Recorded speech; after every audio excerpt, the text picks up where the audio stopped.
Farzandga qo'yish mumkin bo'lmagan ismlar. Assalomu alaykum aziz tomoshabinlar. Iltimos videoroliklarimiz keng tarqalishi uchun like tugmachasini bosib, kanalimizga obuna bo'lishni unutmang.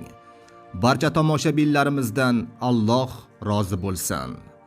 Farzandga qo'yish mumkin bo'lmagan ismlar.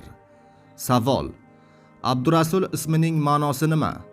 Javob: Abdurasul ismi payg'ambarimizning bandasi degan ma'noni anglatadi. Bunday ismlarni o'zgartirish ma'qul. Savol: Mening ismim Shohrux.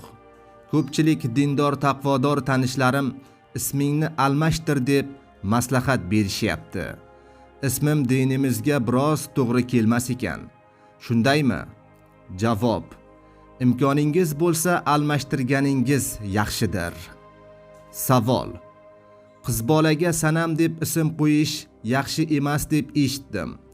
Qizimning ismi Gulsanamxon. Bu ismning ma'nosi qanday va bu ism qiz bolaga qo'yish joizmi? Javob: Sanam degani arab tilida but degan ma'noni anglatadi. Shuning uchun bunday ism qo'ymaslik kerak. Har bir ota-ona farzandiga ism qo'yishda o'ziga yoqib qolgan, qulog'iga chiroyli eshitiladigan ismni qo'yib yuboraveryapti. Ismlarning ma'nosini ilmli insonlardan so'rab qo'yish kerak. Shohsanam yoki Gulsanam kabi ismlarni qo'yish joiz emas. Vallohu alam. Savol: Hozirda 3-farzandimga homiladorman. Tekshiruvga borganimda qiz farzand deyishdi. Yanayam Alloh bilguvchidir. Xudo xohlasa ismini Safina deb qo'ymoqchiman. Safina Nur alayhissalomning kemalarining nomi ekan. Farzandimizga shu ismni qo'ysak bo'ladimi?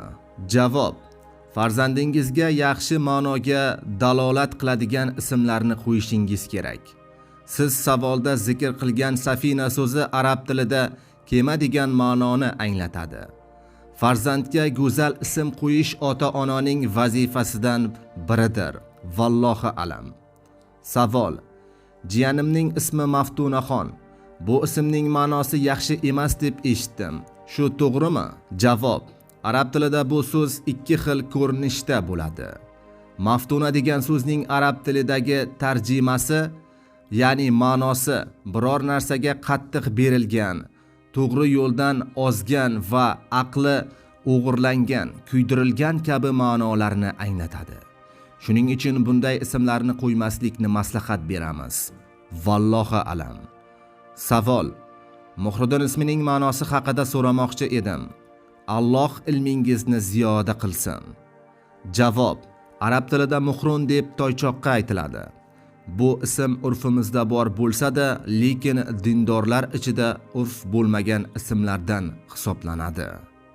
Savol: Yaqinda o'g'illi bo'ldik. Ismini Al-Azim deb qo'ymoqchimiz. Bu ism yaratganning ismlaridan biri.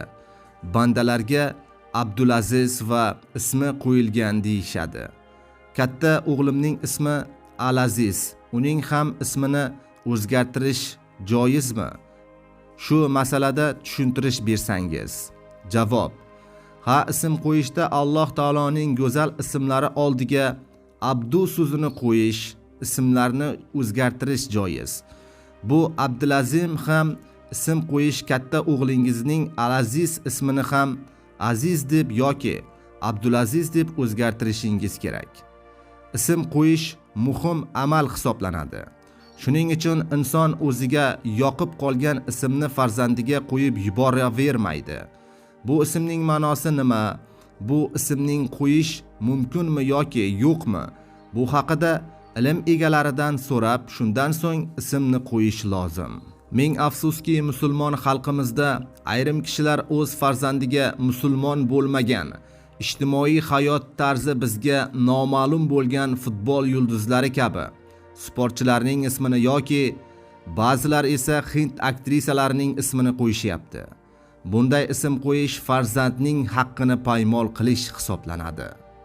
Savol: Alloh nasib etsa o'g'il farzandli bo'lsam, Amal Muhammad deya ism qo'ysam bo'ladimi?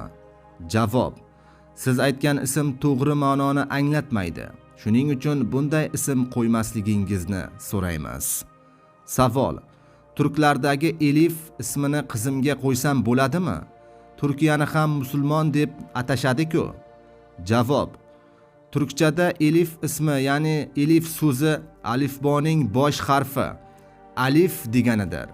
Bu bir harfning nomi xolos, boshqa bir ma'noni, hech qanday ma'noni anglatmaydi. Siz qizingizga boshqa bir chiroyliroq ma'noga ega ism qo'ysangiz yaxshiroq bo'ladi. Hurmatli tomoshabinlar, ushbu foydali video roligimiz sizga ma'qul bo'lgan bo'lsa, albatta like tugmachasini bosib, kanalimizni yo'qotib qo'ymaslik uchun albatta kanalimizga obuna bo'lib qo'yishni unutmang. Zero yaxshilikni tarqatganlar uni qilgan bilan barobardir. Barchangizdan Alloh rozi bo'lsin. Bizni kuzatishda davom eting.